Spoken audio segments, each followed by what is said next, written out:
this time because I'll remember to do that this time. Yeah, that's probably smart.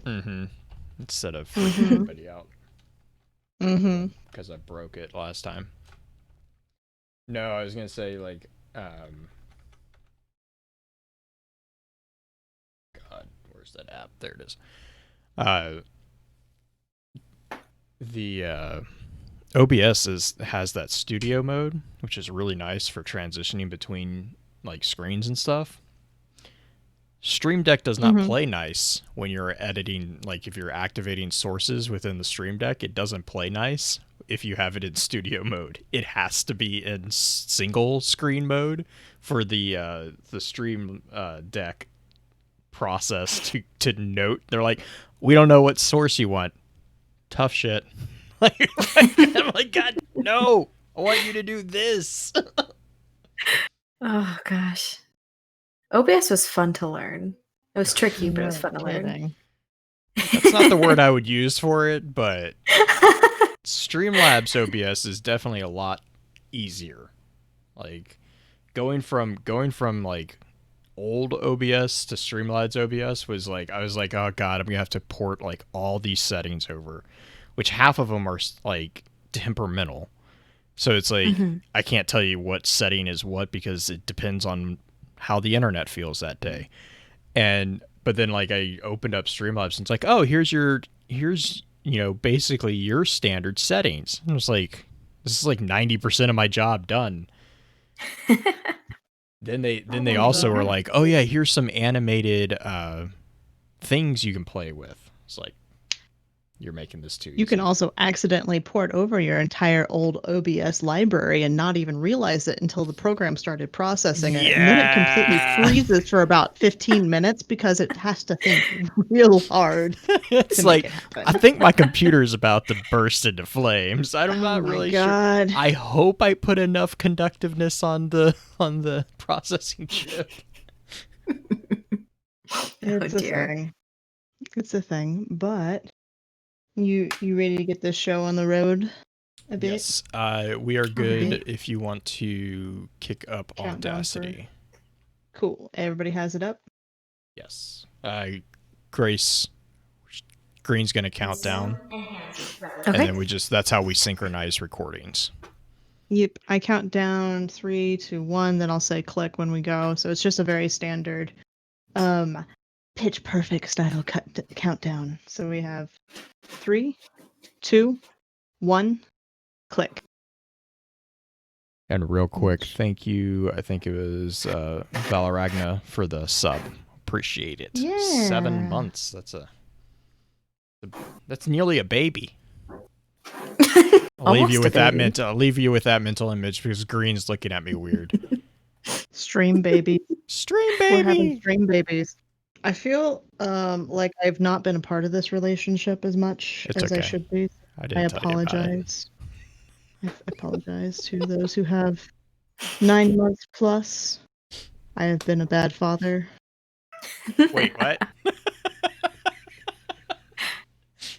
Oh no! Oh dear. It's gonna be a night. That's fair. Y'all owe me child support. You know, Black Flag, you're not wrong.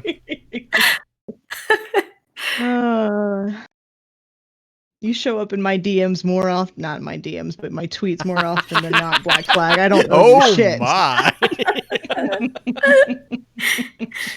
Oh, goodness gracious. Okay, so basic show notes are in the Discord. Yeah, and Grace, did we get a link? I do not. Nope, not yet. Working on it. A little bit more in-depth show notes to kind of give you a heads up of where we're going. Sivatek, would you expect anything less or more? I guess would be the proper way of saying that. More in the darkness. Hello, darkness, my old friend. Hey, you know what I got this week? What? Another wharf board? Oh yes, I did know that. I did know the answer to that one. You did know the answer to that one. Yeah. Another Star Trek board behind me. Star Trek board. Yeah, Wharf board.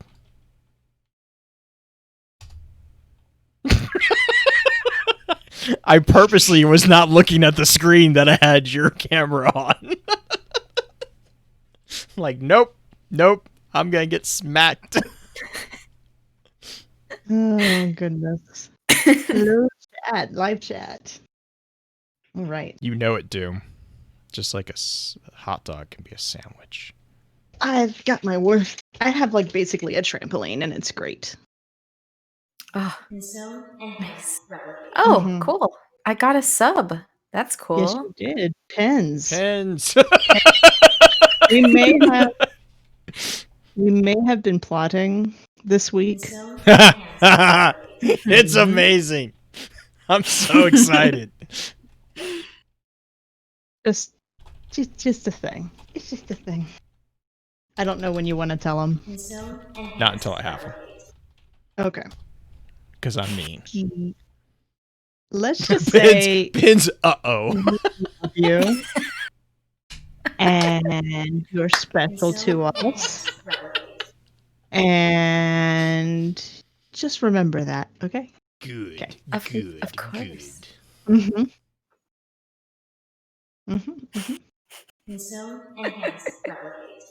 All the time. Interesting. Let's see. All right, you guys, ladies, good to go. Add stream marker with the script. Whoa, what is that? Oh, hype train. Dredge and Parable. You have a limited time to earn. Sorry, there's like a lot of things happening on this screen over here, and it's really distracting. I'm like, so distracting. So distracting. Just have a hype train going. A little bit, yeah. Level 3. I'll just dance on stream more often, I guess. Since oh my god, I have to sit now. I'm gonna have to send you something. Anyways, Danica Rockwood did a thing where she was making fun of people who were talking about Twitch, air quotes, cam girls. It's like one of the best things ever. It was like, it's like a 20-second. I'll have to see if I can find it real quick. But let's get the show started first. Let's do the thing. Let's do the dang thing.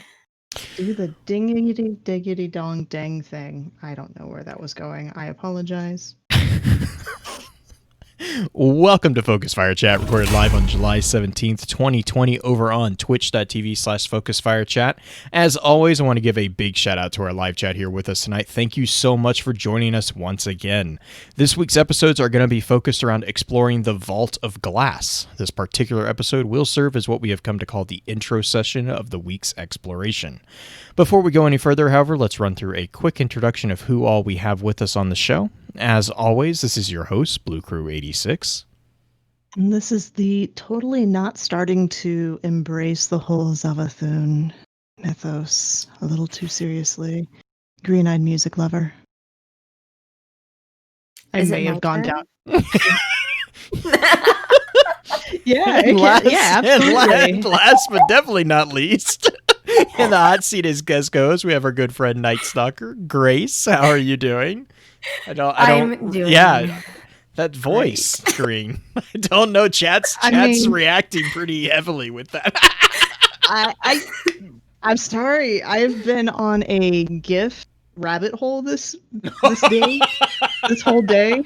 Oh yeah, it's been bad. I've enjoyed looking up GIFs of Regina Mills from Once Upon a Time.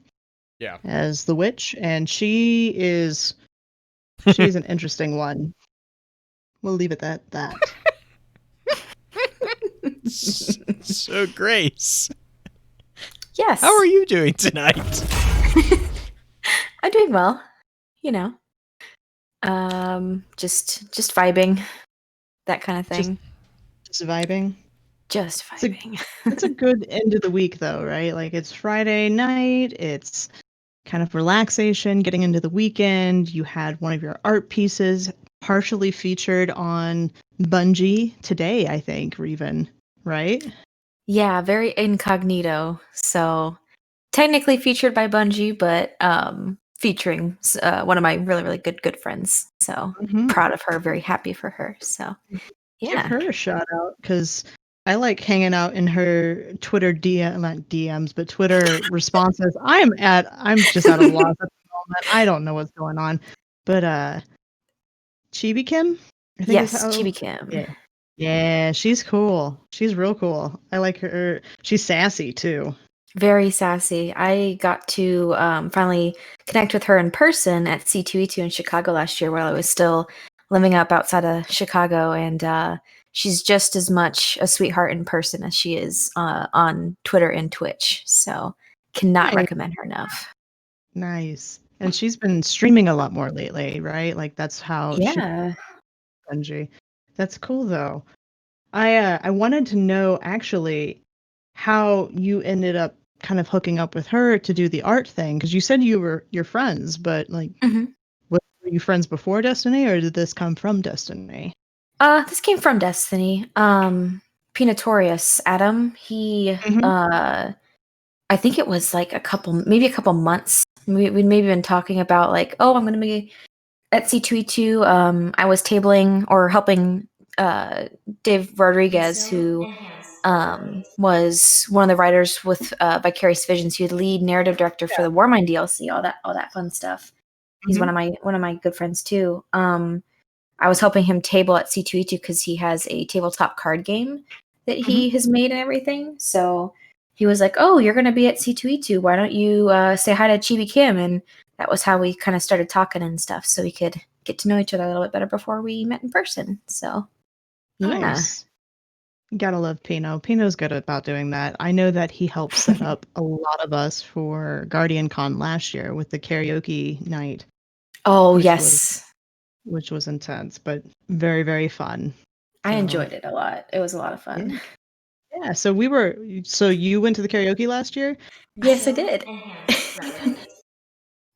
So I was in the same room with you, but didn't know you at the time then. Yes, I am just as much Hunter main in person as I am on Destiny. I'm very hard to find sometimes. So appropriate answer. Night Stalker. I love it. Yeah, that's awesome. So. What got you into the story of Destiny though? Like, was there a specific story in general, or was it just more of like, hey, this is cool, I kind of want to learn more about it? Well, I'm trying to think. Specifically, the reason I went out and bought the game, it was right before the Taken King came out, and what drew me in was my friend hyped it up a lot for me, and the main reason was like, hey, I know you're into character design, and there's lots of really cool, designs in the game, and you can customize your character. As soon as he said customize character, I was like, okay, I'm down. But then, me being me, I looked into, all the cutscenes that were, already there. I'm like, is this going to be something I'll really like? And the reason I designed my EXO the way he looks, and it really, the main thing was Cade 6 was a big reason I got Destiny. So I really want to say, just plain and simple, Cade was the reason I got Destiny. So when did you come in then? Because that kind of sounds like you weren't exactly there at the very, very beginning, but you were there at least before Forsaken happened, because rip Cade. Yes. But. Yeah. I think I went out and bought the game. I want to say because I still have the copy and everything. I want to say it was like I got the version that was the Taken King with like the bundle and everything. So I had the other 2 DLCs with it, but I got into it before Taken King. So I think I just waited to buy it until I could get all the DLC together.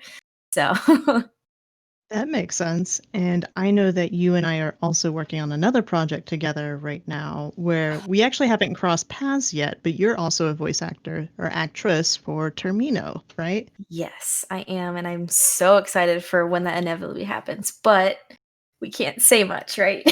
So right. Can you tell us what your who your character is, as far as like, are you playing a ghost? Are you playing a primary character or secondary character? Because I'm playing a secondary character. personally? I'd like to say my character that I'm playing, this individual, just based on the connections they have, and I would say they're a primary character. Okay. Just because of their role in the story. I don't want to slip too much. I don't know what Cole is going to be saying about this, but the connections and the people that my character is connected to, specifically the voice actors that are playing these other characters, we get along so well, and I think Cole has done an awesome job of finding not only really, really talented voice actors, but people that have a really good chemistry already. So it's gonna. I don't know. I don't know how your recording sessions have gone so far, but it's really good. That's good. I've actually only ever had one recording session because, like I said, I'm a secondary character. So I've only had a recording session with one other character in the story. And it's been very, very easy as far as getting to know the person and then getting to know the character voice. It took maybe 20 minutes tops, and Cole was there listening to ours. So it's one of those things that has been kind of nice because you get a bunch of different people who are all amateurs, but everybody has a really great passion to dive into it a bit more. And I know that they're finishing up episodes 3 and 4 currently. Yes. And they're getting ready to start shooting or start recording 5. I don't think 6 is out yet as far as script, but no, I know it's that not. I have a few lines in an upcoming episode that we're recording, and I've only shown up once. But you sounds like I believe your character has been in there quite a bit, like one of the primary ones in these first couple of episodes. Yes, their whole faction has been in 2, 3, and 4. So yeah, they have quite a few lines. I don't know that there's so much I want to say about it because honestly, Cole has built such a really cool story and idea, with just her talent with writing and knowledge of lore. So, I'm so excited for everybody to start seeing what we've been doing because, not only the voice actors but the modelers and our cinematographers have been just working their butts off, and it's going to look really awesome.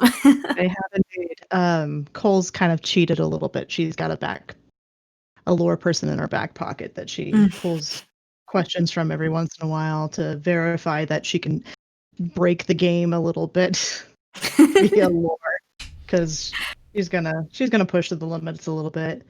So you mentioned you are Night Stalker. Is there any reason particularly that you went towards Night Stalker, or?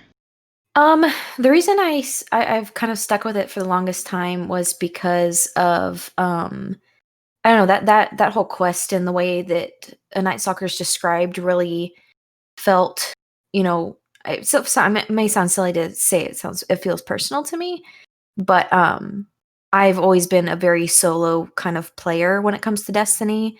I only recently have started playing with people on a regular basis. So I don't know, it just really felt like it hit home for me being a Night Stalker and everything, and I've gotten very used to the playstyle since D1. And I like the Void, and I think the Void is a really cool concept, and I also practice archery, so I was like, hey, look, that's cool. Nice. So yeah. You run a bowing game on top of the Night Stalker bow? Oh, of course. I love Leviathan's Breath especially. So okay. I'm a Le Monarch run I do all right. Anyway, you're in good company because I think Jay is also still running Night Stalker strong, and that's my primary class as well. So we're all and solo queuing everything. Yes, that too. Until he convinces me to drag him through something. Yeah. Well, there's some things that I was like, yes, there are some things I'm like, that's not gonna happen. I need the dungeon. I need bait. Someone help me. Oh God. Bait. Wait. Sure. Guide. I said a guide. There we go. Sherpa, guide, savior. I take checks. Venmo, right? No. There you go. No, I wanted to actually talk about your art a little bit because I know that from what I've seen recently on your Twitter, you've really started coming into your own, not only just in a personal life, like stance personally, how you've grown recently, but also artistically. You've been able to really dive a lot more into it from what I can tell. Do you want to talk a little bit about your journey on that, or just like what art styles you like to head towards, where you're wanting to go with it, just kind of your art in general? Yeah, of course. So, let's see, where do I start? I was really like a self-taught artist up until I had to take like serious formal classes in college and stuff. I obviously took art classes in high school, but they didn't offer digital art at the time. It was, you learn Photoshop and photo editing and not digital painting and stuff like that. So a lot of what I've done and practiced has been really just looking up tutorials or just messing around with programs and just trying to focus on what kind of art style I wanted to move towards. Okay. I have kind of like, two different ways I want to go with it currently. Like I want to, keep my semi-realistic style because it's a lot of fun for me to work with. I'm used to the techniques. I have a, set progress of art, sketch, line art, color, shading, all that fun stuff. But I also really would like to, learn to digital paint a little bit better just because I do have an end goal eventually of working in the industry. And that seems to be like the consensus is like you have to know how to paint digitally, or not just character design, but landscapes as well, which is something I don't really do currently. And when I do it, it's not super detailed. That's like where I want to go with it. I'm an art teacher, so Nice. a lot of what I do is, I try to stray, like when I'm in the classroom with my kids, I try to stay away from like the crafty projects because I really want them to be able to take things like fundamentals and, all of the elements and principles. I want them to be able to take that not just out of the class and, maybe they'll remember it, but, be able to apply that to, real life. And I, try to stress a little bit more about how to talk about art. So like if they go to a museum, they can be like, oh, I see the lighting in this, or there's warm colors, cool color, things like that. So I don't really focus on, projects and craftiness and all that. I want them to be able to take stuff away from art. So that's, and I keep that mentality when I'm making my own stuff. So that's nice. I'm kind of rambling, but yeah. No, you're good. You're good.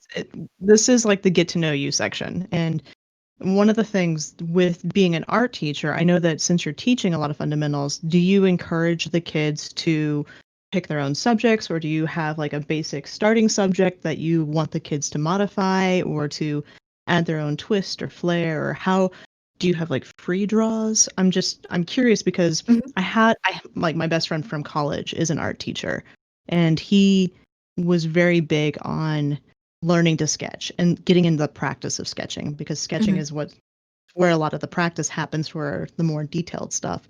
Because with getting the big projects, you just get focused on that one thing and you're not experimenting anymore. Right. So I didn't know how you went with that. Yeah. So what I do is, because obviously we still have to follow curriculum because Common Core is the bane of my existence and drives me crazy.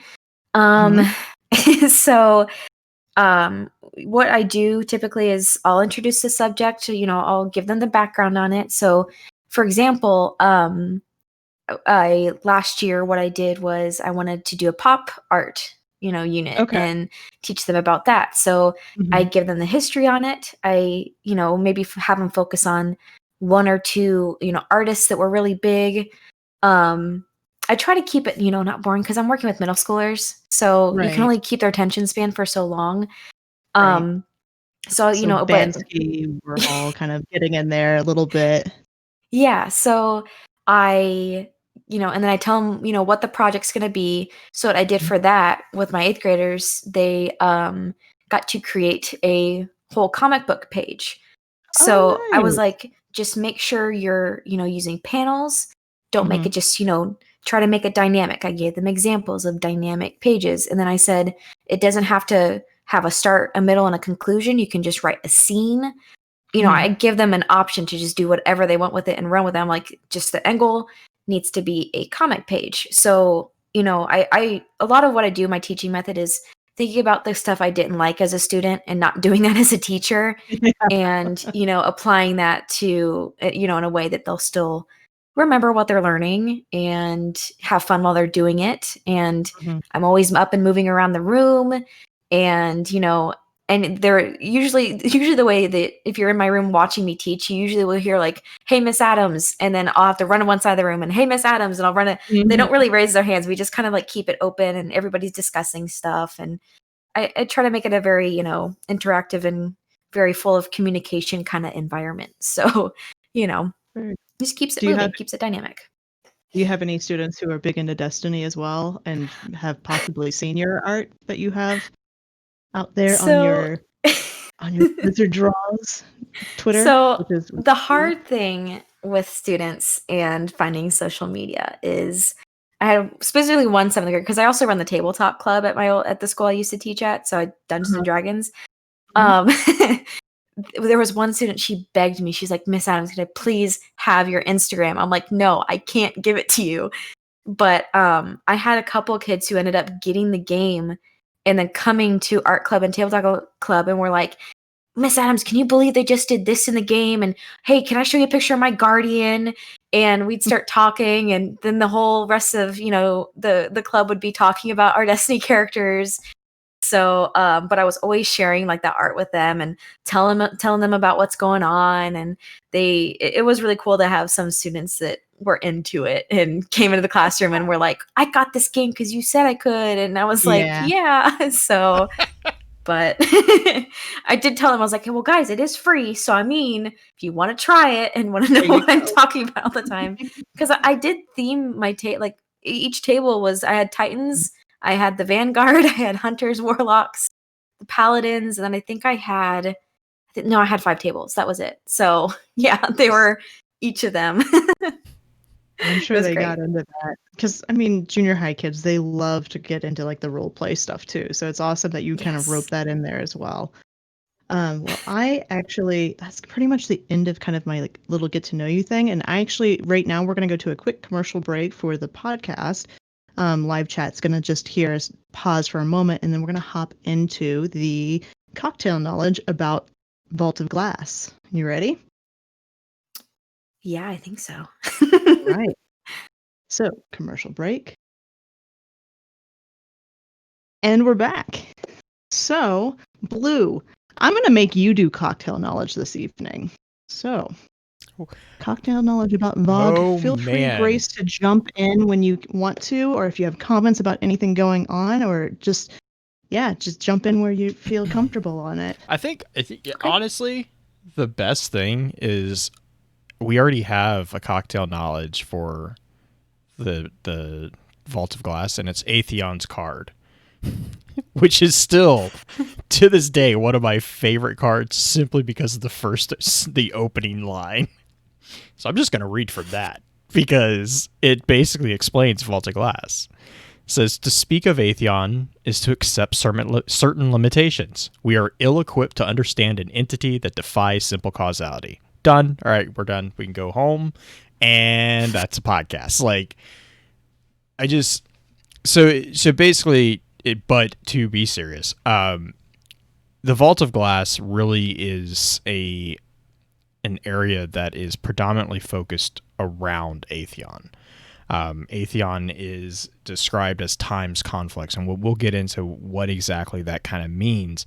But even within the different Grimoire cards from Destiny 1, so to throw back to people who hadn't played Destiny 1, instead of lore entries, we would get these things called Grimoire cards, where you would actually have to do something, like you would kill an enemy, and then through that experience, you would actually unlock a Grimoire card.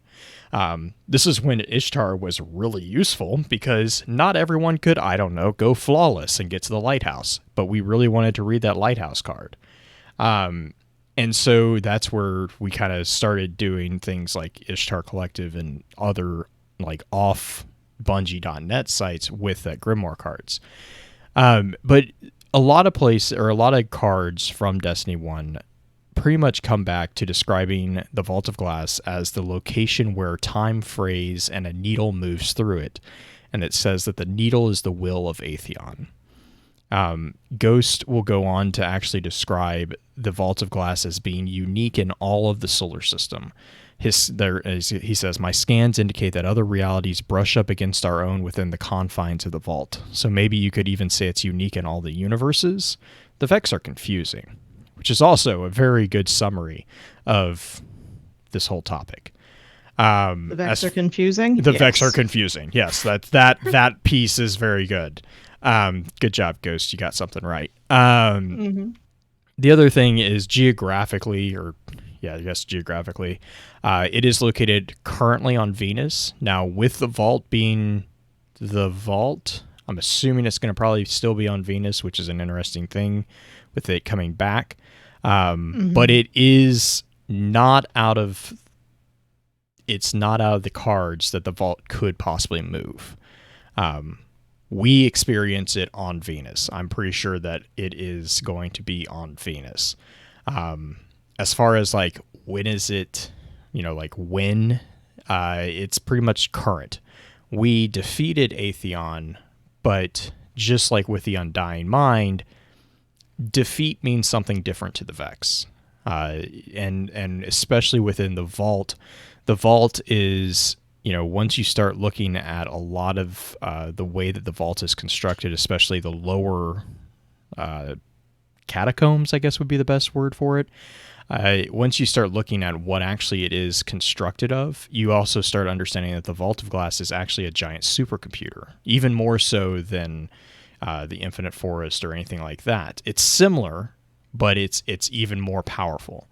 And Atheon is basically... Atheon is basically like the user of the computer. He directs. He's not even really that. He is the direction that the computer uses to move things about within it. So when we defeated Atheon in Destiny 1, we just basically deleted his program. But that's not to say that there isn't a backup of that program. Sorry. The Vex, Atheon is such a... go. Yeah. We had to kill uphill both ways. Oh my gosh. Nice Vault Asher of call Glass, out. Like, you talk about some of the different things that we had to do in the vault, right? Like opening the vault originally. It was the very first raid in Destiny. You had to 6-man it, because I don't know too many people who could do it with a short group for raids. Yeah, but I mean, opening near the vault and... near the end, it definitely was soloable, but it took a while. Like, it took a while for people to get and there was also 2-man it pretty easily. Yeah, Maybe that was 3. also after they nerfed the RNG of everything within it. There were a lot of things that there was the Vault of Glass from a mechanic standpoint was a very big learning opportunity for everyone, not just Bungie. It was also for the community as well. Sure. It was, it was the first raid. It was the introduction of, okay, what are we gonna get? What are we getting ourselves into? Right. I think up until like Kingsfall, it was like the record holder for how long it took someone to get through, or wasn't it? Well, I mean, it's not Crota's, which was like a strike. Well, yeah, Crota's was like, very quick. I mean, Vault of Glass, I want to say it was like 14 or 16 hours before they cleared it. Oh, the original one? Yeah, the original run. Mm-hmm. Gotcha. I wasn't actually in the community at that point, but right. It was one of those, like, it was a very tough, and again, because we didn't, like, no one knew what we were doing. Like, just opening the door, if you didn't know, like, so in order to open the door, you have to activate all the plates outside, and it basically it's build the spire, similar to Pyramidium, but a lot more annoying. And as soon as you do that, then you go and then you get into a maze, and it's an actual, like, there's actually mazes inside of it, which is #7th hidden chest. We'll still talk about that in subreddit, by the way. No, it's that is still a topic that Raid gets brought Secrets up. is still obsessed with it. So one of the things I kind of wanted to ask Grace here is, within the Vault of Glass, which was your favorite encounter? I can tell you which one wasn't. Okay. Look up war flashbacks. Okay. I hear PTSD somewhere in this comment. I just start zoning out, staring out into the middle distance with the oracle noises playing in my head until I pass out from overexhaustion. No. So that second stage, is that, or is it the end stage that you're kind of like, ugh? Okay, so the funny thing is thinking the oracles, I had to take, I'm going off on a tangent here. I had to take a mythology class in college, and we started talking about the oracles. And I looked over at my friend, and I just went, I have to leave. It's like, because my mind immediately went, it was the first. The oracles scarred me for life. Like, that one Twitter post that was going around recently too, with the guy with the piano saying only the OGs will remember, and they had that effect on the keys. I just, man, that it wasn't particularly hard looking back on it, because once you got the call outs right, that was it. You got it. But like, I just the noise just gave me so much anxiety remembering. I don't know, but before that, you said what was my favorite, or I think it might have been the Gorgon Maze, only because it was really, it kind of makes me think of the Leviathan when you're trying to sneak away from the dogs and stuff. Your fire team's all clustered together, and you're trying to find a way through without being spotted. I don't know. I loved that. I know a lot of people also got really freaked out by it too. But yeah, I love that encounter so much. So I just remember going down there, because the Gorgons, they were the ones that would erase you from all history, right? Like they were erasing your future, your past, everything if you lost. That was the original like major wipe mechanic. And I just remember every hunter being scolded before we started not to double jump. Just exactly. Like, don't use your abilities. Don't jump. Don't you jump. Do it like everybody else does it. It's fine. Just grab their cloak and just hold them down. Just do not. We always ran where the hunters had to run in the back, because all of us would jump, and all of the Gorgons, you just see the and it's like, and they're like, at that point, just everyone run. It's like the Matrix scene, when the Sentinels that would come after them if they made any noises out in the real world in the Matrix. Oh my gosh. Gorgons were like that. But before we even get to that part, you mentioned like the oracles, and I'm trying to like the old Raid Secrets thing about the different tones of the oracles. There was that huge spin foil regarding that in relation to the music of the spheres and all the different types of and how musical it led to theory the seventh that went into chest. It. Yeah, we were talking about Raid Secrets. That's the center point of every theory with the vault is, where is the seventh chest? It was every the friends you made along the way. That's the seventh chest. Oh my. Wow. Wow, that's a callback. The friends you made along the way that were hunters that then started cursing at you during the jumping puzzle following the Gorgons. Oh my gosh, man! There's a spin foil theory for you right there with the tones of the oracles, though. Oh, okay. Wow, that was a is the current thing with the Savathûn song. You can never know if that ties into the tones in Savathûn's song with the oracle noises in Vault of Glass. I don't know. There you go. That's all I got. I would have to look up what the tones are for the oracles to see if it matches with the Savathûn song, because I'm pretty sure it doesn't match with Baby Shark or Baby Hive, but it might match with the Shadowkeep theme. But gosh, okay, so we kind of skipped over the first encounter inside of the vault, which was the well, right, where you're dealing with the oracles initially, and the shield. You get is it the Aegis that you get first? Oh, I love that. That's a great raid mechanic. And Templar. Do you have to? I can't remember. Do you have to defeat Templar first? Yes. Because so you do the plates first outside. You get into the vault. You kind of go through the little bit of maze. Then you get to the Templar area, and then you do the Templar Run, where you first learn the mechanic of getting rid of the oracles while fending off ads, and you're kind of in different groups. Then you're dealing with fanatics that show up that had the green goop that you had to get rid of. And you had a clear spot, clearing in the well. And then after you do a few rounds of that and go through the Oracle cycle twice or 3 times, you get the Templar, and then you have the Aegis, which helps block, I believe, the Templar's ability to teleport. Yeah. And so you use that to help defeat him. And then the Aegis comes back after the jumping puzzle and everything when you get to actual Atheon. But I'm trying to think if there was any other mechanics or like lore. Do you want to talk about the lore behind the Aegis Blue a little bit? That was a pretty big thing.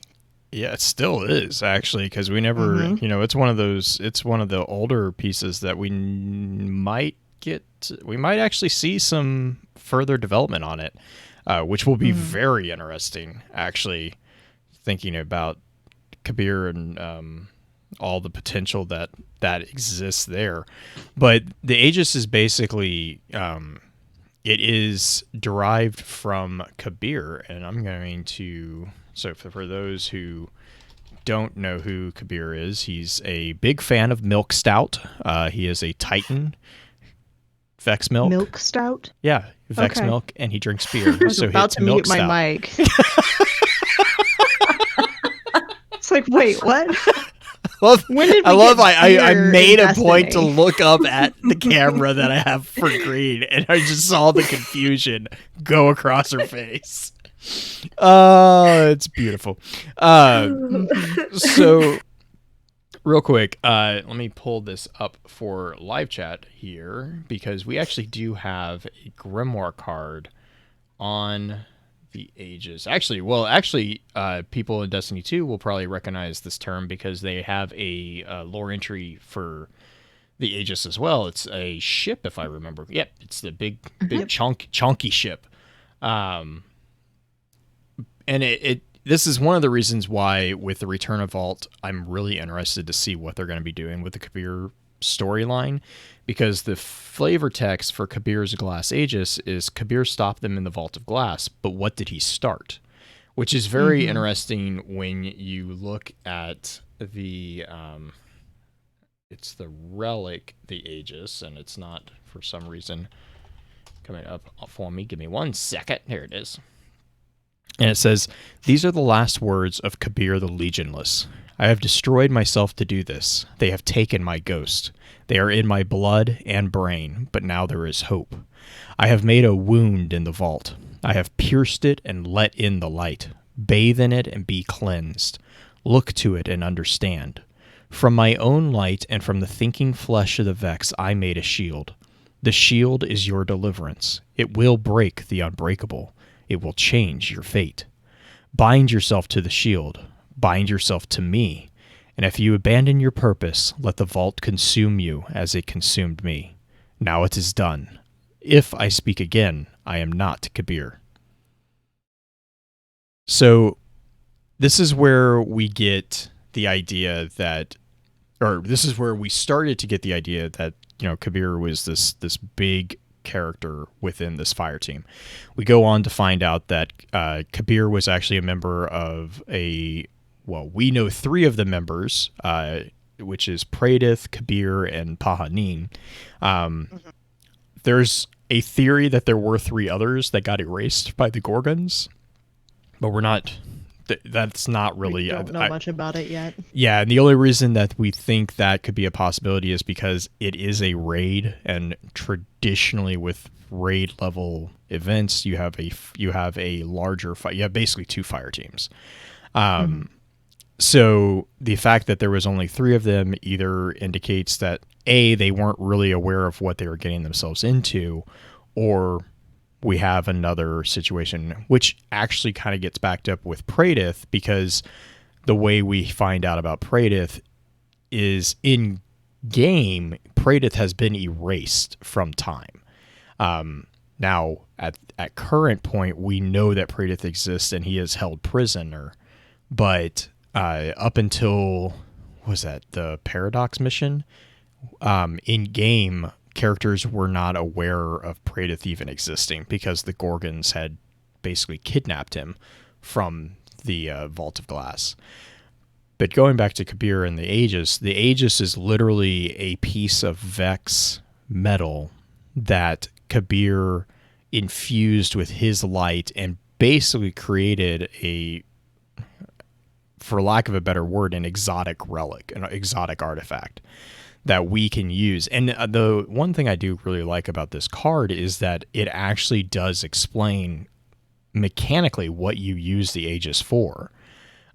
Because the Aegis is able to cleanse you. There's a debuff that you get when you're fighting the Templar, and also especially at the end when you're fighting Atheon, that you actually start losing sight. Like you can't see through your screen, and you have to be, and one of the functions of the Aegis is you can create basically a bubble.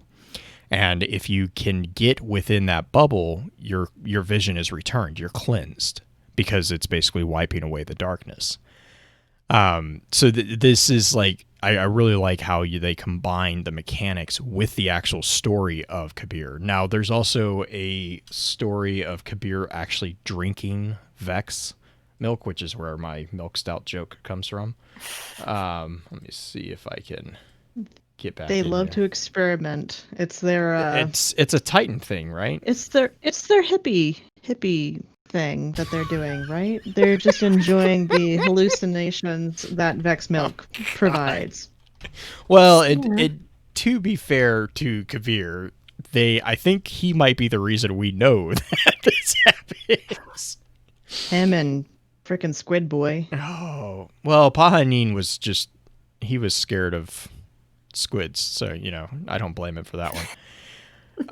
But it's from Pahanin that he says that, this is on the actual Vault of Glass Grimoire card. He says his name was Kabir. He wasn't my friend, but I knew him and respected him as a guardian and as a good man.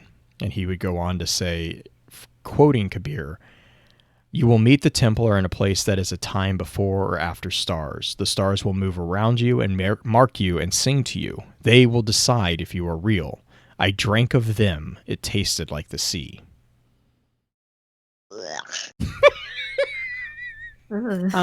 Salty. And with right? Right? The real reason we should be salty in game. We drink them. Oh, God. Just add a little bit to your coffee. It spices it up in the morning. No. Yeah. It's like salted caramel. Wasn't that... okay, salt... I mean, that wouldn't be too bad. Was it Devrim that asked about that? Still. There was someone who asked about putting Vex milk in a hot drink. I can't remember. It was probably Drifter. Well, I mean, Drifter just wants to eat a Vex. Chewy centers. And the creamy centers. I'm going to end up gagging before the end of this episode, I have a feeling. It's just like... I have... Oh, God. Oh, man. All right. I'm going to actually cut a short on that one a little bit, and then we'll pick right back up here in a second for our next commercial break. And, okay, so I'm going to bypass the whole salty center, creamy center, whatever we were just doing, and I want to go back to the original 3 that we know about in the vault. Kabir, Pahanin, and Praedyth. In particular, you had mentioned Praedyth Blue, and I kind of want to dive into that a little bit more about where Praedyth is, where he was and where he is now that we know of, and kind of his arc. Oh, well, and up until... Was it Shadowkeep? Was it Shadowkeep that we got Praedyth? like basically brought back in full force. Like Praedyth has always been a really, really interesting character. We kind of got a glimpse of Praedyth. Well, we got a glimpse of Praedyth back when we got the information about the Great Ahamkara hunt, which was amazing. It was him, Pahanin, and Kabir chasing Ahamkara to basically classical rock, which just makes like that picture just makes me smile every time. But Praedyth was, as far as we are aware, Praedyth was a warlock. He was a member of, like I was saying, the member of the original fire team to enter the Vault of Glass. There is a small possibility that fire team was actually sent to the Vault of Glass by Osiris, because that was one of the reasons Osiris was quoted as needing to realign his priorities. But it was in the vault that Praedyth basically ran afoul of, we're assuming, the Gorgons. What is known is that he became lost in time. He literally was taken out of the picture. Now, it would be later in Destiny 1 that we actually accidentally picked up on some of his signals, and the Vanguard sent us to the vault to try to figure out basically who's calling for help out of the vault, because we just get a random like help, like, and there's like, and even Ikora doesn't even know what this is. No one knows who Praedyth is, and that was actually probably the saddest thing about Praedyth's story, is that because of the way that he was removed from time, everything that he did was forgotten. Everything that he was forgotten, except for, I think the description was, except for like small scratchings in the corner of some notes or something, like, just like these. Which is sad, because he introduced Ariana and them in what was it? In Ariana's Vengeance. Pahanin introduced Ariana and Wei Ning. Yep. And they wouldn't have remembered it. Yeah, well, they wouldn't have remembered him. It's this weird thing of like, he was his. So again, kind of going back to mythology, right? Thinking of existence as that tapestry from like Norse mythology, is basically what they did was they removed his thread from the entirety of the weave. I don't know if any who listen are fans of Wheel of Time, but it's basically Balefire. The magical capability of Balefire from Wheel of Time. When it kills a person, it actually doesn't just kill them in the present, it actually sends reverberations back through the past and removes them from the past as well. That's similar to what happens with Praedyth here, is that he's actually removed from everything. Now, it's interesting because one of the paradoxes with that would be the understanding that there would be a lot of paradoxes, because if he's removed, then the things that he would do. So it seems interesting to me that there's a kind of, I think it's often, I was just writing this down. It's called a timeline protection hypothesis, is a response to a lot of time travel paradoxes. And so there's a weird hypothesis that basically says like the universe itself will kind of intervene and keep it from imploding, because you just erase something that is kind of integral to it. So there's for like the Ariana and Wei Ning thing, even though Praedyth is gone, air quotes, gone, they still met. Like this still, because the thing is like if Wei Ning never met Ariana, we would never have had the first Crota Fire team. Right. And so that whole thing, beautiful love story. Right. Well, right. But I mean, like in the massive picture of like what happens with Crota, if you didn't have the first Crota Fire team, we would never have gone down there, and Crota would still be present. Like there's this whole thing and that's just like one of the larger things.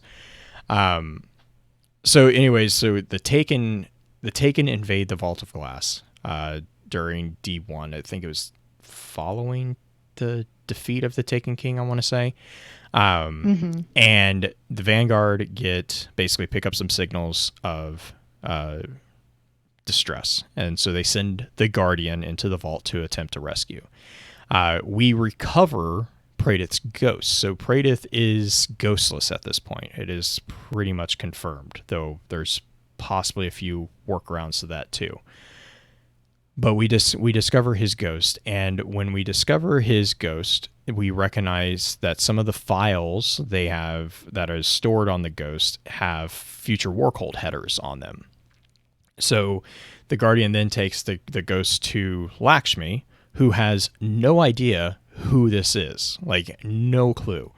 But she calls out that the headers, the code heading that is on these files are pretty much for like the top ranking individuals within the future Warcult.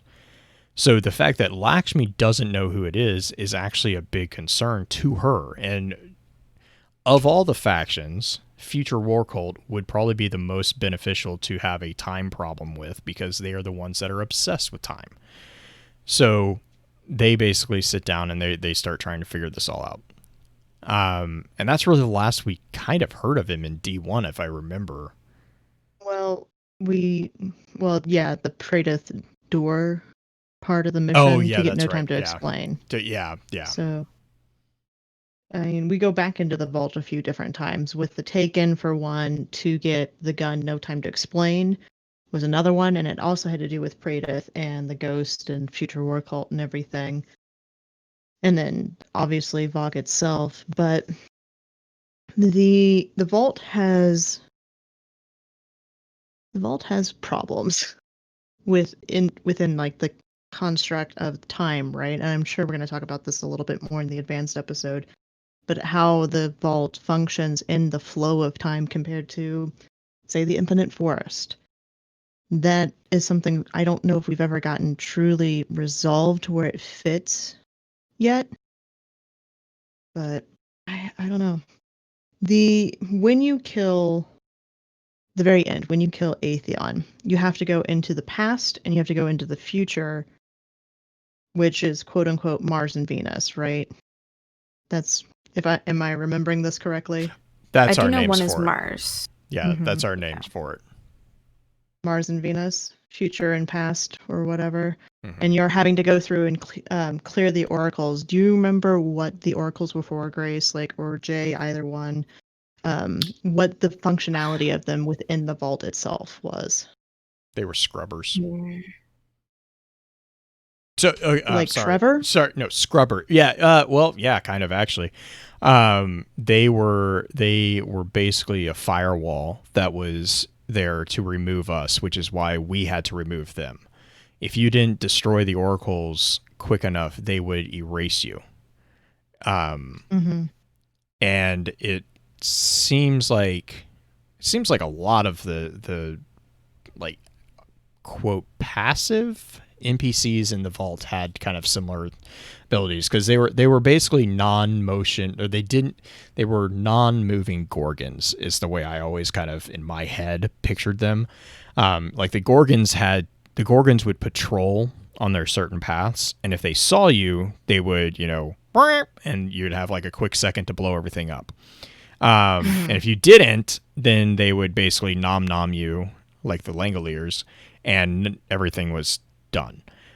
The oracles were a musical thing that did pretty much the same thing. Like it pretty much, they just got rid of you. If enough of them popped up, you would basically, I can't remember, it's like you were lost to the corners of time or something like that, if I remember that correctly. But if you were able to either bypass them or basically get out of their area of effect, because especially in the last one, you have to shoot them. You have to shoot them. Did you have to destroy all of them to get out of the past and present areas? Okay. Okay. So That's how well then you were able to turn on the. Oh, that's right. Yeah. That's right. Because I know with the Templar, you had to also destroy all of them, which was always fun, because always the one would hide in the little corner that you couldn't snipe. Icebreaker was great, except for that one.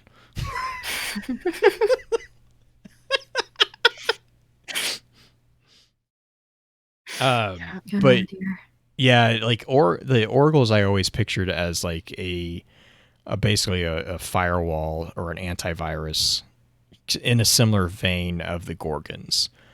They were more passive, but in a way more powerful at the same time. Because they didn't, and if I remember right, they didn't really have a form. Like they were just, they looked like the data lettuce that you have in Nessus. Like if you're building one of the spires, just like a piece of it. Yeah. Or the data lace element that you can pick up on Nessus. That's what they always remind me of. But they were yellow, orangish. And they had a very tonal. I think we see oracles in D2 as well, but I want to say we remember. Yeah, where. I want to say that we do, but I don't remember where, because I do remember seeing one and having a momentary, or I remember like having the momentary, like, oh no, the panic hits. It's like it's very specific. Whisper mission chat saying Whisper mission and Divinity Quest. But, yeah, that's the Whisper mission. Yes. Oh my gosh, okay. That's probably why I remember it, because I just ran that for the Savathun's eyes. Oh, the eyeballs, yes. Like, multiple times because you couldn't find your way through the stupid thing. Yeah. It's by the Green Rock. Oh, okay. Thanks, Green. I put a tutorial, like I literally I had so many people confused on Twitter because I was helping. My response to that was, oh, that Green Rock. Oh my gosh, I was so angry. So Blue and I play on different consoles. He plays on Xbox primarily. I play on PlayStation primarily. And he has never ran the Whisper mission at all. In all of this time, he has never ran it, but he wanted to get Forerunner, which you have to have all the Savathun eyes popped for. Luckily, he doesn't have to finish it. He just has to get to and past the green room into the Oracle room. And which was all hunky-dory until we got to the green room. And I was able to talk him through it via phone call until we got to the green room. And I was just like, you enter the room, you drop down, you turn, you look at the green rock, and go to the left of the green rock. And I spent 35 minutes trying to teach him where to go. And it's just like, oh my gosh. Finally just it turns out in the room that is called the green room, there are a lot of green rocks. Also turns out that Blue doesn't know how to turn around. This is possibly also true. So we have two ends of the hunter spectrum right there. One that knows where to look for the green rocks, and one that doesn't know which green rock to look at. I'm like, she's like, it's by the green rock. Well, and it doesn't help that entire room has like hidey holes and cubbies all over the place. That's so fair. She was like, go into the cave. I'm like, I am in the cave. And go into the back. I'm in the back. Drop down. That is not an option in this cave. But yes, the Twitter conversation that followed was amazing. Because I posted how to do it. I posted my guardian going through the little hiding hole where everyone was like, confused. God, it's just right there. Just go through. You looked at the door. I'm like, guys, this is not for me. This is not for me. I know. I have Whisper. I have this gun. I'm talking to someone who doesn't care about the gun. Trying to teach Blue. Yeah, that's a terrible idea. I don't know why anybody would try that. The thing that I find fascinating, if you want to talk about the Whisper mission, right? Like the Oracle room, the fact that Oracle show up there makes you wonder if the Vault of Glass could have been slowly being built, or another version of the Vault of Glass slowly being built on Io. Obviously, we're not going to go there now. Well, I think the other thing that could have also been, that you could also make the argument for there, is that it was integrating itself. It was collecting information from different realities, which I know we'll get into with the advanced session for sure. Because, like, rereading the Grimoire cards after the most recent information that we got from Vance, especially, I'm definitely putting emphasis mentally on different parts of the card that I was just glossing over when I read them back when we first started this whole madness. I mean, because to be fair, like looking back, you know, it does call out that multiple realities are connected to the vault. I mean, it says... well, just everything. Multiple realities are connected to any type of Tesseract type thing, right? Like Vance calls that out in the Duress and Egress, that the Tesseract that we get perfect paradox from is connected to all these different realities because we're forcing the connections. Makes sense that the vault would be as well. And it makes me wonder, we know that the vault, or not the Vault of Glass, but Infinite Forest also has connections all over the place because that's how we get Saint 14 back. But I think what we should do is go ahead and wrap up the intro episode, and then as we're getting into the advanced episode, we'll go ahead and do things like favorite stories from Vault of Glass, as well as more of our theories for the upcoming release and the fact that the Vault of Glass is coming back, and maybe just go a little bit more in depth with some of the different topics we talked about. Sound good, Blue? I think that sounds like a great idea. Cool. So, should we do shout outs? Yes. Grace, do you have any shout outs for us or for any of your peeps out there? Should I tell them where I'm located as well? Or... Absolutely. Okay, I'll start with that. On stream, you can see it. Night Stalker is my main Twitter account. It's Night Stalker with 3 eyes. And my art account is Lizard Draws. It is LIIZARDDRAWS. That's where you can find all my Destiny art. And also, I do art for my current Dungeons & Dragons campaign often over there too, and some other OC art. I do want to talk about, because we are on the topic of Vault of Glass, there's one person, I can't remember what her current Twitter is, but her name is Peach, and she was one of the first people who ever went through Vault of Glass with me, along with Quiet, and they are Dredge and Hope on Twitter, and they are also part of that original Fire team with me. I know. So, yes, Quiet is one of my good friends, and I love them both. And then there's Wake Rides. That's Max, and he plays Destiny with me often. Him and I have built a lot of our Guardian OC backgrounds together, so he's also very near and dear to my heart. And just to ramble off a bunch of names, Starkasms, Crit Buff, Nem Plays, Pablito Savage, Moonvald, all those guys I currently play a lot of games with, and I love them to death for letting me hang out with them all the time.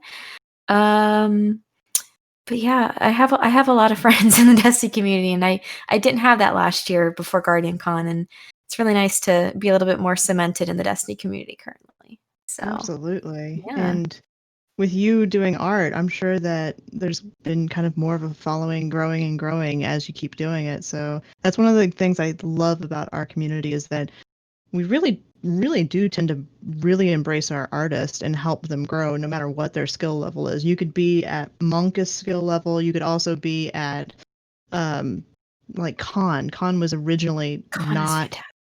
He is now. Like, have you seen the progression stuff, like of where he started at when he first started back up in drawing and Destiny in particular, to where he is now with his warm-up sketches even? Like, yeah, just the community has really rallied behind him, and it's awesome. It's awesome to see that. So I'm excited to see you keep going. I love your Awoken work, because I think it's got a different kind of edge than what you normally see for the Awoken, which is cool. Oh, goodness, thank you. That means so much to me. So yeah, love my big buff lady. She's great. She's kind of scary too, not gonna lie. Like, good. She's one that you don't want to end up in in an alley with. Or if you do, you hope that it's for good reasons and not bad reasons. But yeah, so any other shout outs for you before I take over the reins on that one a little bit? No, I think I'm okay. Just check out Termino when it comes out. I'm also working on the Wayward Destiny project too. We haven't done much with that just yet, but we're getting closer to recording audio for that. I don't know, just retweet art. Just retweet it because that means a lot more people will see it. But give credit. Retweet, don't take don't take the art. No. Oh my gosh. That has been a thing lately. That's why I've been following Salty Cats and just being like, just waiting for it. I'm like, do it. He found one today, or somebody found one today where they had stolen. Oh, poor Pain. I dealt with them months ago with that freaking Facebook page. Yeah. Oof. It makes you really, really sad. So if it is great that people are out there and they want to show off the art because it's great, really, really cool stuff. Like I have the artist who was dealing with the Facebook page. I have her work as my backdrop. It is like the solar system one that she did. Oh yeah. So good. So it's just like when you see people that are retweeting it and taking credit for it, it's just like you kind of want to punch them in places that shouldn't be punched, but they deserve it. It makes me so mad. But PSA, don't steal art. Please don't. Just lift up the people who are making it because that's a lot of time and effort. But other shout outs for me, shout out to Kibi Chim because of her kind of little highlight today, or Chibi Kim. I totally flipped it. Chibi Kim. I don't know where I was going with that. Shout out to her, and it's Chibi Kim is best on Twitter. She is awesome. She's also a fairly steady streamer too. Like she's really getting into streaming a lot more lately, and she's part of Team Resolute. So if you want to hang out over there, I know she's been doing some raids and stuff lately and helping people out with that. So hit her up on Twitch as well at Chibi Kim on Twitch. And the other thing I wanted to bring up is I've had more and more people ping me on Twitter about the podcast that we're getting ready to put out, and this may be news for Jay because I had rage quit the other day and I'm not rage quitting anymore because I ended up recording an entire book. Yeah, I was about to say, I kind of gathered that. Yeah. You're like, I saw your tweet to Guy and I was like, I think I know what that means. But yeah, I don't know. Recording lately has been kind of stressful, so I had sort of rage quit the idea of putting this podcast out, but it seems like a lot of people are starting to get excited about it, and that's pretty exciting for me. I have 3 books completely recorded. I'm working on a 4th one right now, and I'm going to I'll put out marketing on it when it goes live. So when you guys hear this, it may not quite be live yet because I'm trying to get a backlog ready before starting to release anything, but look forward to that on Twitter or in our Discord. I'll be sure to put out an announcement there, as well as we'll put a link at the end of Focus Fire Chat whenever that goes live as well, so you guys all have a chance to see that. It is going to be called Destiny Lore Audio File. So we're going to be doing that here pretty soon. Yes, it's going to be lore books. It's exciting. Blue. It is pretty exciting. I'm actually acting. Ooh. Not with a face cam, but just with her voice. No. Yes. I did cry though. Like I legit cried recording the final entry of Black Armory. Yeah, I think that was the tweet I saw because I remember reading it and I was like, huh. Okay. Yeah. I think I know where that's going, but I'm not going to say anything just in case. Blue, do you have any shout outs? No, I mean, really just thanks to everybody for, we kind of jumped into stream this evening. I nearly said this morning, and that's not when we jumped into stream. My days are all weird. I don't understand days anymore that I've worked worked at home for the past like 3 months. But we jumped in stream, and you guys like the live chat here was in the middle, or they started up like a hype train of subs, and it's just like, I thank you. I don't know how else to really boil that down. It doesn't go unnoticed, and I know that you guys are only a small part of this amazing community that is the Destiny community, and in other communities, and it really reinforces my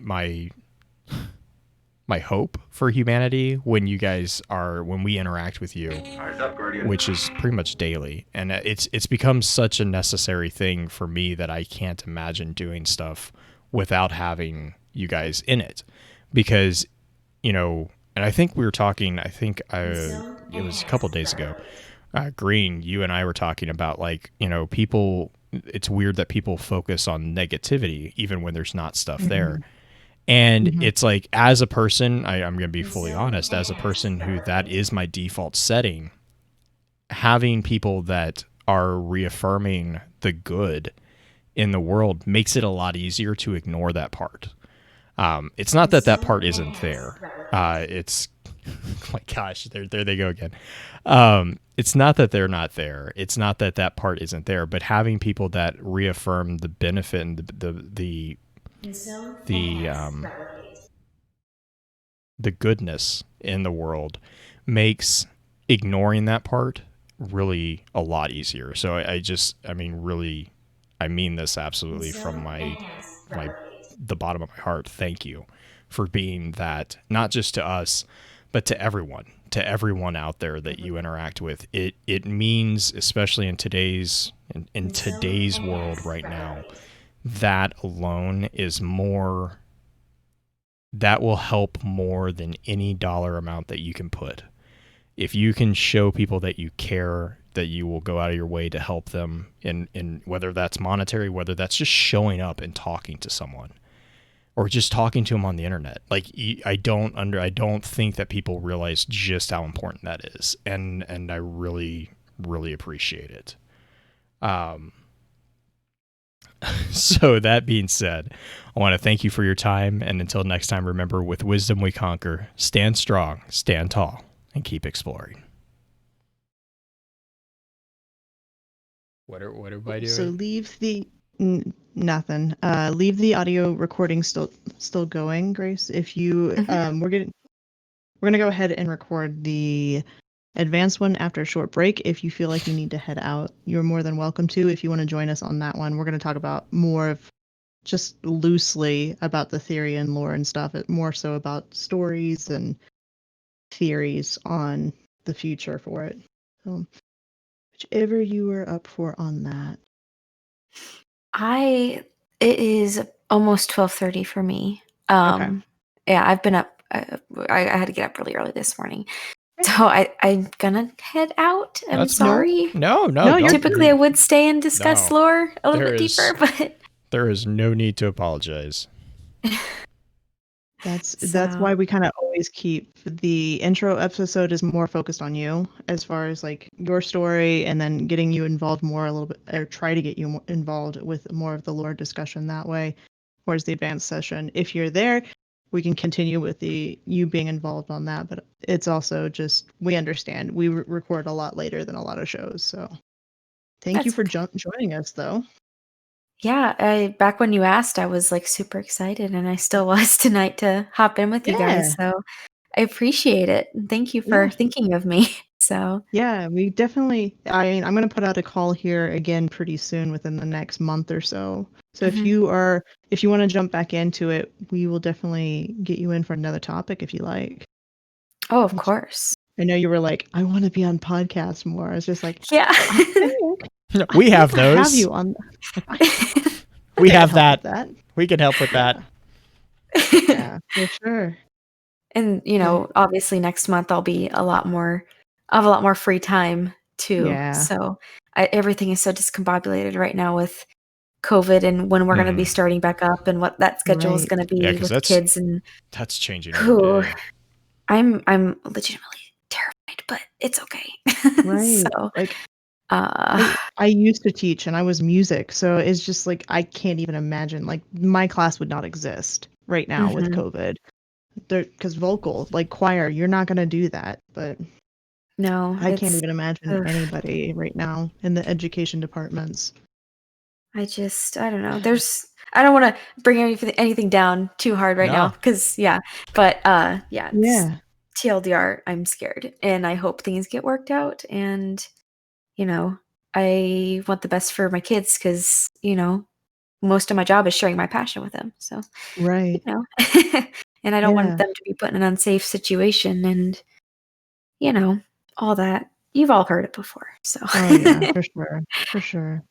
Well, since you are heading off the night, if you could just go ahead and stop the recording and then just like we do for Termino, export it to Wave and then upload it to the file that Blue dropped earlier in the chat for us. I just updated it too. Oh, you updated it? Cool. Okay. Yep. Do you have any specific name you want me to give it or? Nope. Not that picky. Yeah, yours is going to be the only file in there. So you're in green will be the only file, so. Okay. Yeah. Yep. All right. Well, I'm sorry that just, all the things with that. Yeah. Just like anything I tell people, I'm like, well, make the most out of a bad situation. We'll get through it, Yeah. It's all you can really do. So, yep. But this is true. This is super true. Okay. Well, I'm going to go ahead and I'm going to go grab some more coffee real quick while we're in between shows, Blue, and I will be right back. Sounds good. If you take off before I come back, Grace, thank you so much for joining us. I really, really appreciate it. So I will catch you later and have a good night. Thanks, you too. Thank you. Oh, and don't worry about getting it. Basically, as long as you get it there sometime, we'll be fine. Because we have it back. We have backlog of I think we're 2 weeks out. So we have a buffer of it doesn't have to be tonight by midnight. Well, it's all good. Let's see, 5, 4, 3, 4 minute 3 minutes left to upload. Wait, Google. Audacity can't make up his mind? No, it's uploading to Google Drive. Okay, I already exported it. It took 10 seconds for exporting, so we're all good there.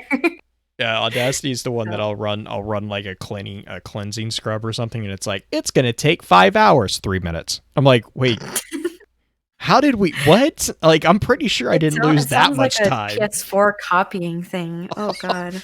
Green was explaining that to me the other day. I was like, hang on, explain this to me. When you update your game, it reloads the whole thing. She's like, yeah. PlayStation? Huh. Yeah. Oh, you're back. Yeah. Hi. That's silly. It just makes me glad that I have cross-platform because while I'm waiting for my PS4 to copy, I can sit there and play Destiny on my PC and then switch over and play with my friends on PS4. So. Yep, I do that too. Oh, goodness. Question for you, or just kind of a side note. If you want there to be a next time for us to do a podcast, we can figure out a different time to record. Because I know that sometimes if that's something that makes it a little easier. Agreed. Blue and I have talked. We've done recording on Sundays and other times as well. Because we have people from Europe that have jumped on with us that aren't like Viru, who can wake up at 4 a.m. and is just fine. Or just stay up all night. I mean, I'm like that too. Funny enough, but yeah, the thing with Friday nights is typically this week just happened to work out just fine, but because a lot of our players couldn't make it this week, but Friday night is my D&D night. Yeah. So literally any other night would be perfect. I don't care how late. Just whenever we start school, I don't know when, because again, it's either going to be August 10th or August 21st is our first day. Weeknights I probably can't do super late just because I would like to get some sleep before spending the whole day with middle schoolers. But weekends, I mean, but I'm also super flexible and will make time to, meet your guys' schedule as well. That's just, kind of person I am. So, yeah. I just didn't know you were on the East Coast. I was Chicago, to be fair. On that one. Okay, so Central still. Oh, gotcha. Mm-hmm. Okay. So I was, but now I'm not. So cool. Yeah. Veru's mad at me for calling him out. Love you, Veru. Oh goodness. Let's see. I'll copy. So you. Oh wait, you guys are still live too. Oh hey. Mm-hmm. Do you want me to copy paste my Steam too? I can send you my Steam code. Yeah, just unless you play on PS4. I play primarily on PS4. But I have a Steam code as well. I just have to get to it behind all the different browsers at the moment. Because it gets a little crazy and Blue stepped away, which is didn't realize that. I like our little walk away things. Well, this is all fairly new too. Right now, all like the setup with the webcams. Yeah. I was wondering. Yeah, it's kind of neat. Yeah, he wanted to do webcams because it's easier for him to visually know when I'm done talking, or when I need to jump in for him, or if I need to get his attention and stuff like that. We were doing face cams without it being on stream, and so we just adjusted it to add it to the stream because it's a little bit more entertaining than just listening to us talk the whole time. Yeah. But yeah, let me see here. And on PlayStation, I'm the same exact. The reason I have my Twitter name as Night Soccer with 3 Eyes is because I wanted to match my PSN. Okay. So, and that's anybody listening. Anybody can add me if they'd like. So, yeah. Here's mine. And then I'm not on PC very often, but maybe once in a while I'll hop over there when Cole wants to kind of get away from. Oh, Blue even has one. That's weird. I don't know what that is. Wait, no. Blue's 1, 2, 3, 4, 5, 6, 8, 9, or 7, 9, 8. I was about to copy and paste it too. Oh my God. When your co-host is a little shit. I'm crying. It's like, I don't know what we're talking about. And I look over at chat. There's just like a list of numbers. And then Green's like, oh, here's mine. And puts a number. And like, I can do that.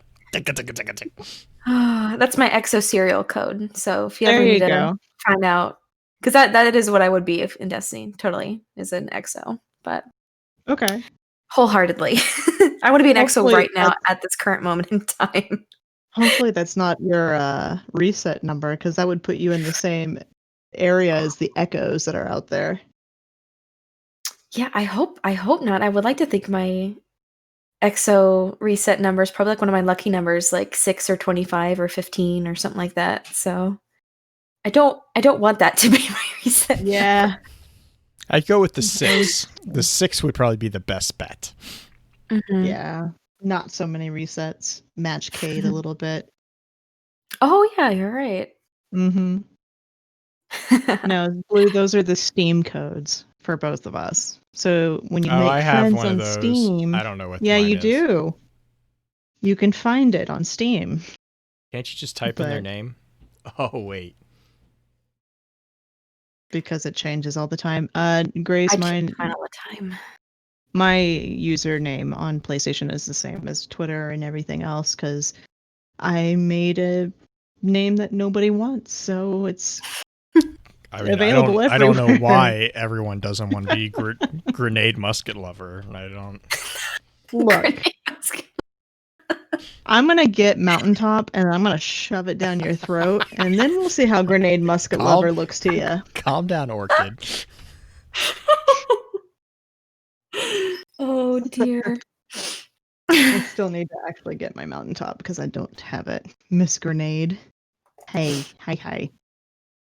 Okay, so moving on a little bit to Okay.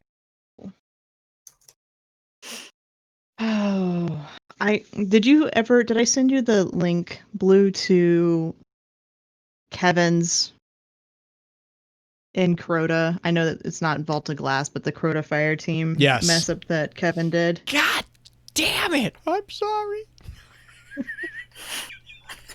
So I mean, that's not to be fair. That's probably one of the gentler reactions I've heard to someone doing that.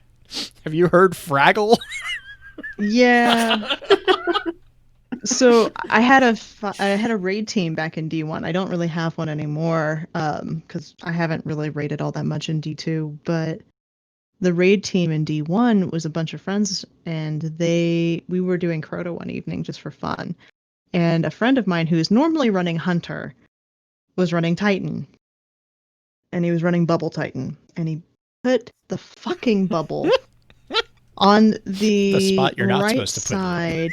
Yeah, on the right side, on that little ledge where everyone generally stands to jump to do the rockets for Crota, to get rid of Crota, right? Like normal thing, you would put it a little bit further back so people can run through the bubble and then jump and shoot, or just shoot from where they're standing if they're a warlock. He put it right in front of me. Like, he dropped the bubble in front of me. I shot the rocket into the bubble and exploded myself. Just completely pissed off at him. It was, oh, no. Like, who the fuck put this bubble here? And Kevin, who is this? He's not small. He's like 6'2", big, like, fairly good-sized guy. Red beard, bald, looks fairly intimidating. I'm so sorry it was me.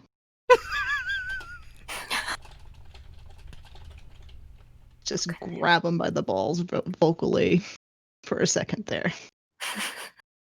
It's acceptable. I don't yell at people very often, but when I do, they tend to listen. What makes it better is the fact that he is not the short person. The short person was the one screaming at him. I'm 5'2". I know it's short for you, Doom. Jesus. You're like, what, 6'7"? That's still You short. said that just made me feel so awesome because I'm barely 5'4". I've never been taller than somebody. Oh, yeah.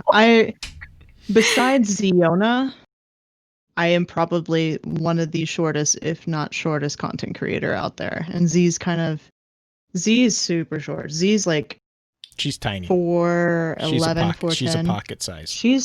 She's so tiny, but she is so fierce.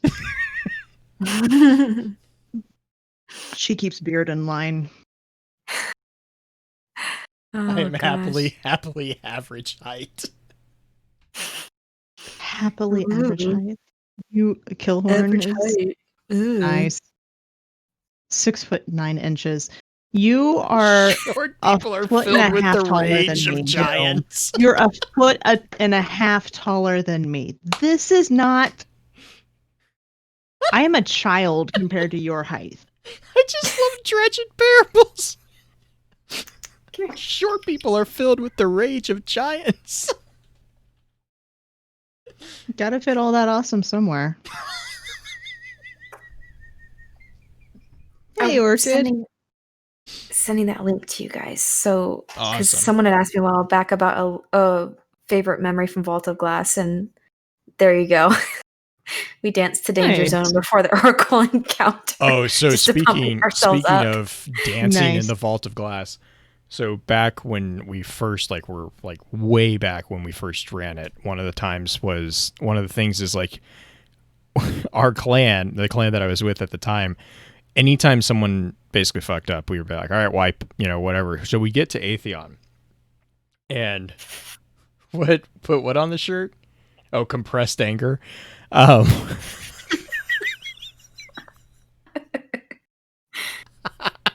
So anyways, one of the things would be, especially at Atheon, you have the island.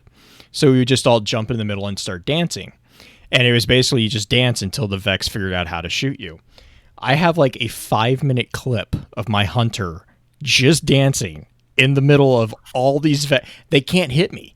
Like, I have perfect health for like 4.5. Like, it's just ridiculous. And everyone's just like, okay, fine, just jump off. I'm like, no.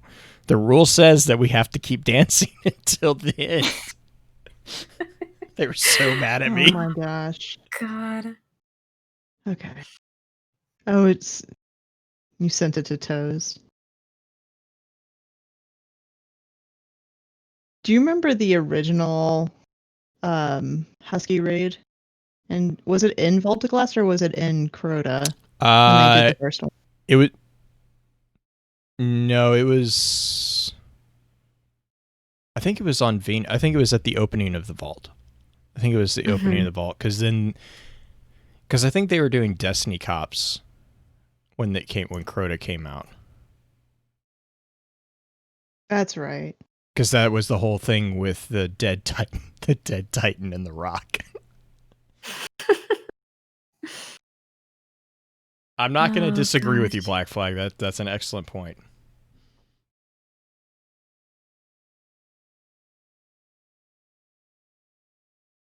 Okay. You ready to go for round number 2? I pinged you in your Discord. Really? I did not get an alert. Here, I'll put your name on it. Where did you...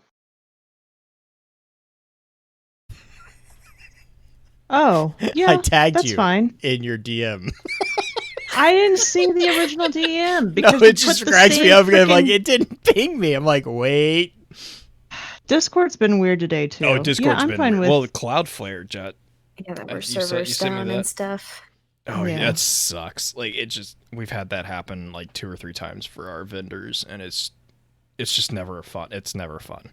Like, as soon as you sent me that grade, I was like, oh, all my anger at your causing inconvenience is gone because that fucking sucks.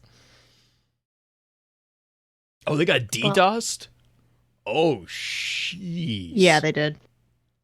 Ah, that's even worse. Yeah, ours was a legit hardware failure in Seattle. So do you want me to go ahead and stop recording since tomorrow? Yeah, actually. Okay. What we're going to, just for live chat, what we're going to do, we're going to call it a night because I just got informed by my better half that I need to go to bed. Basically what we're doing is we are helping my sister-in-law, her sister, which would make sense. God, that's how tired I am. We're helping them move. They just bought a house they just got a house. And so they're moving in and they're like, you're coming to help us, right? And I was like, sure. And they're like, good, because you're the only one who knows how to do a lot of this stuff. So you're going to be here bright and early. And I was like, fun. Yes, I know, Black Flag. Yes, I know.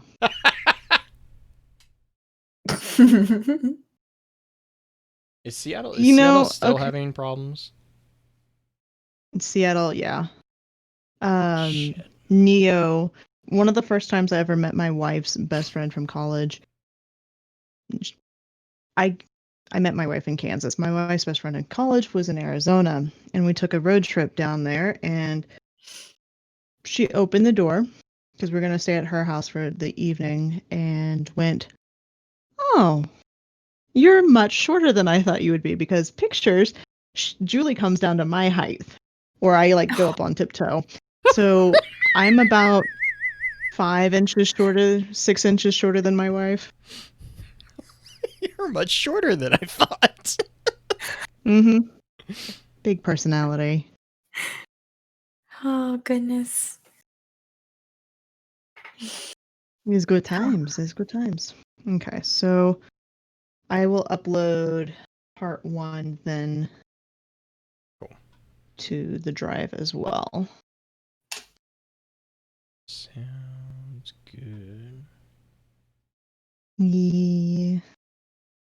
So you're going to bed. I'm going to go figure out if my big personality, itty bitty living space.